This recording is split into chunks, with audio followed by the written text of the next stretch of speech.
Halo semuanya, jumpa lagi dengan saya Yoli Agnesia.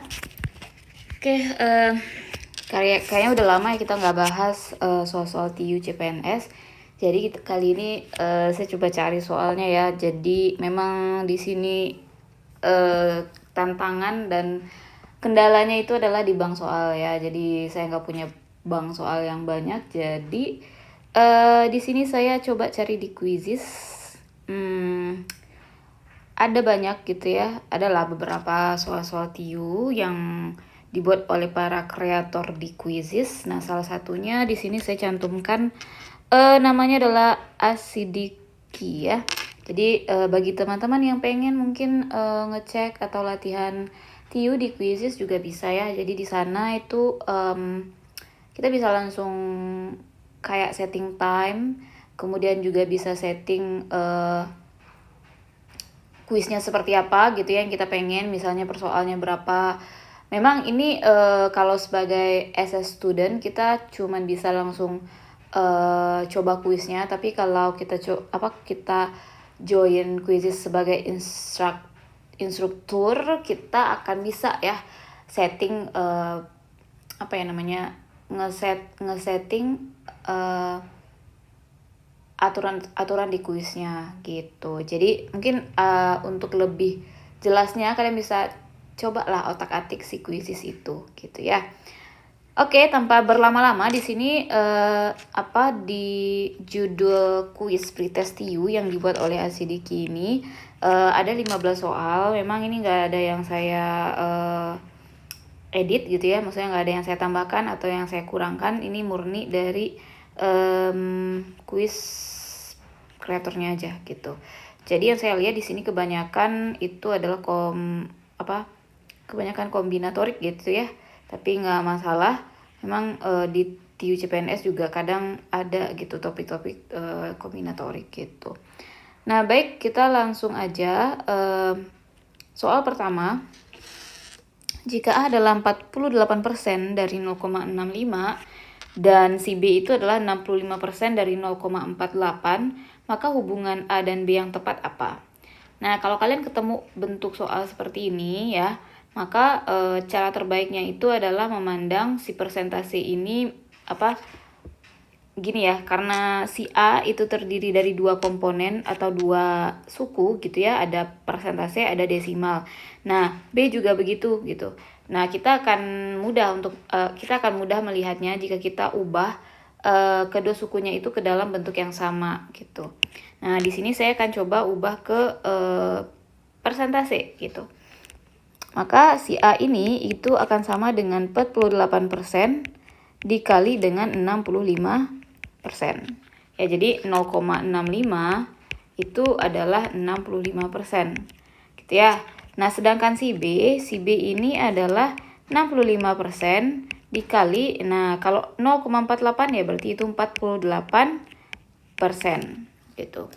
Nah, kenapa sih bisa langsung 48%? Jadi gini ya, persentase itu kalau misalnya kita punya bentuk desimal, dua angka di belakang koma, anggaplah misalnya yang didahului oleh angka 0 gitu ya, 0, misalnya 25. Nah, maka ini sama bentuknya dengan pecahan biasa. 25-nya kita tulis, kita bagi dengan berapa banyak angka di belakang koma. Berarti ini 2 ya, berarti itu 100. Nah, bentuk lain dalam persentase, per 100 itu artinya persentase ya. Jadi per 100 berarti itu persen ya. Jadi ini 25%. Gitu. Nah, kalau 0,65 ya sama. Berarti ini kan 65 per 100. Ya, makanya 65%. Tapi ini tidak berlaku kalau di depannya ini bukan angka 0 ya. Jadi ini hanya berlaku untuk case kalau misalnya di depannya 0, gitu. Kalau misalnya nggak 0 gimana? 2, misalnya gitu ya. Berarti itu artinya gini, misal 2,25% 2,25 gitu. Ya, berarti ini 225 gitu kan. Kita bisa tulis angka tapi dihapus komanya, dibagi dengan, nah angka belakang komanya ada berapa? Ya ada 2, berarti per 100.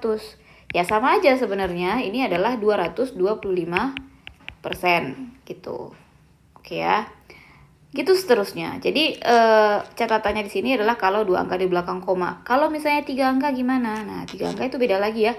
Misalnya 0,25 gitu. Nah, berarti kan 3 angka nih di belakang koma. Ya kita tetap tulis angka tanpa koma. Berarti 250 per.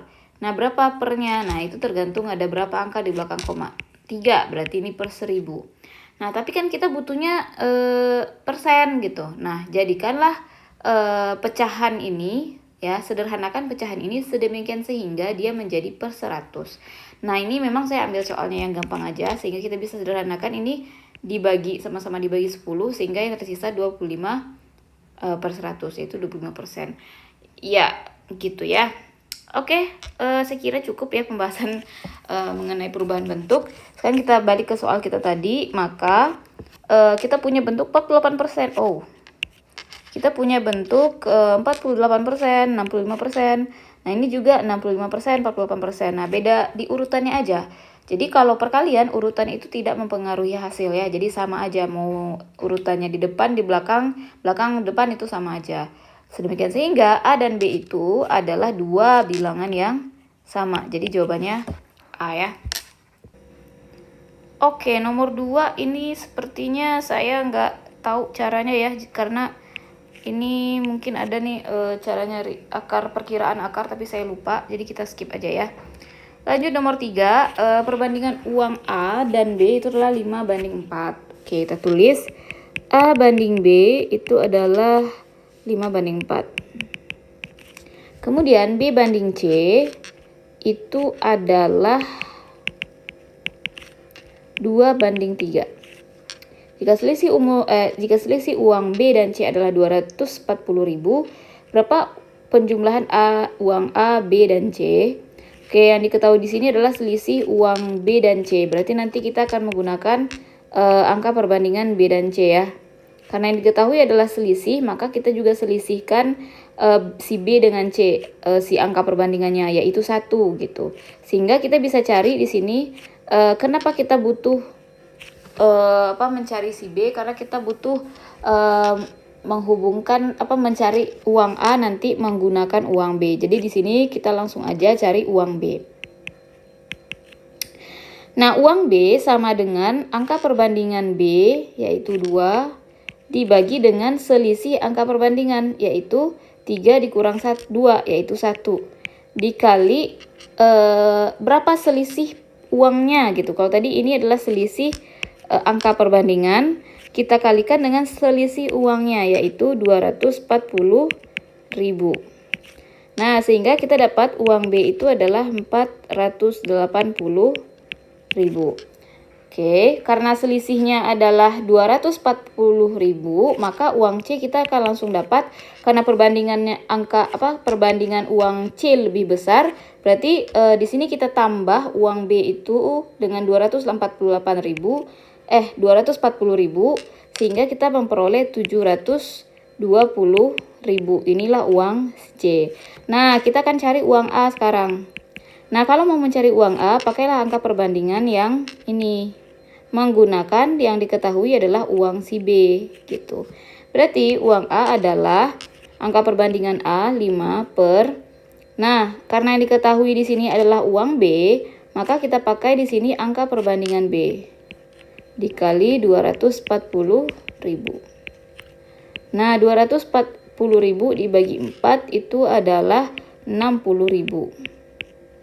Jadi uang A adalah 300.000.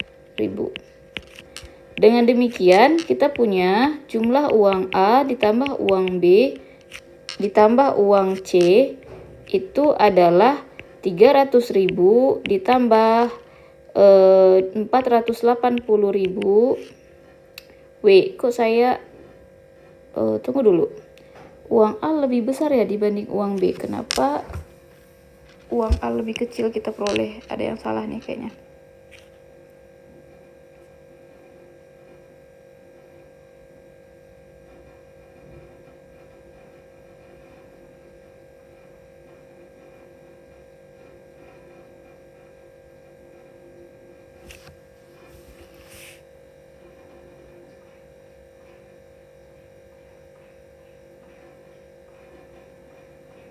Oh, sorry. Ini yang salah. Uang si B kan 480.000 ya. Bukan 240.000. Oke. Ya, sorry ya. Jadi di sini 480.000 dibagi 4 itu adalah 6 kok 6 lagi. 120.000. Nah, 120.000 dikali 5 itu kita memperoleh 600.000. Gitu. Sehingga A ditambah B ditambah C itu adalah 600.000 ditambah uang si B 480.000 ditambah uang C 720.000. Oke, sehingga ya uang B tambah C aja ini udah 120.000 ya. Kok 120.000? 1.200.000. 1.200.000 gitu maksudnya. Tambah 600 berarti 1.800.000. Ya, jawabannya B ya. Next, nomor 4. Suatu kaleng tabung pewangi gitu ya dengan diameter 28 cm dan tinggi adalah 60 cm. Pewangi tersebut akan dituang ke dalam botol-botol kecil berbentuk silinder dengan diameter 7 cm dan tinggi 10 cm. Banyak botol kecil yang diperlukan untuk menampung pewangi tersebut adalah jadi pewangi itu adalah ada dalam sebuah tabung besar yang ukurannya yang ini gitu ya. Kemudian dia juga dipisah-pisahkan ke dalam wadah yang berbentuk tabung juga ya. Silinder itu adalah tabung ya. Maka di sini otomatis karena tabungnya sama karena bendanya sama, jadi kita bisa cari berapa total volume dari si tabung besar. Dan juga kita cari volume satu buah tabung kecil. Lalu berapa banyak tabung kecil yang digunakan dengan cara membagi volume tabung besar dengan tabung kecil gitu. Nah, di sini saya akan mulai dengan volume tabung besar. Berarti VR kuadrat ya. Jadi rumus volume tabung itu adalah VR kuadrat kali T. Nah, berarti ini V, R-nya adalah diameter. Oke, diameternya kan di sini 28. Jadi R-nya berapa? 14 ya. Jadi diameter itu sama dengan 2 kali jari-jari. Karena diameternya 28, berarti jari-jarinya adalah 14. Oke, berarti ini saya tulisnya 2 dikali 7 ya. Kan 14 2 kali 7 ya. Dikuadratkan. Dikali tingginya adalah 6 dikali 10. Kenapa saya buatkan seperti ini? Supaya nanti kita bisa ya menyamakan bentuknya itu ke angka-angka yang ada di tabung kecil. Oke, sampai sini ya. Lalu volume tabung besar kita sederhanakan. Kita akan punya V dikali 4 dikali 7 kuadrat dikali 6 dikali 10. Ya, lalu saya ambil angka 6 dan angka 4 ini ke depan. Sehingga 24 V 7 kuadrat dikali 10. Atau ini bisa kita tulis sebagai nggak apa-apa deh. Ini aja dulu 7 kuadrat kali 10. Oke, lanjut kita cari volume tabung kecil. V dikali R. R-nya ini kan 7 ya, diameternya 7. Berarti R itu adalah diameter dibagi 2. Berarti 7/2.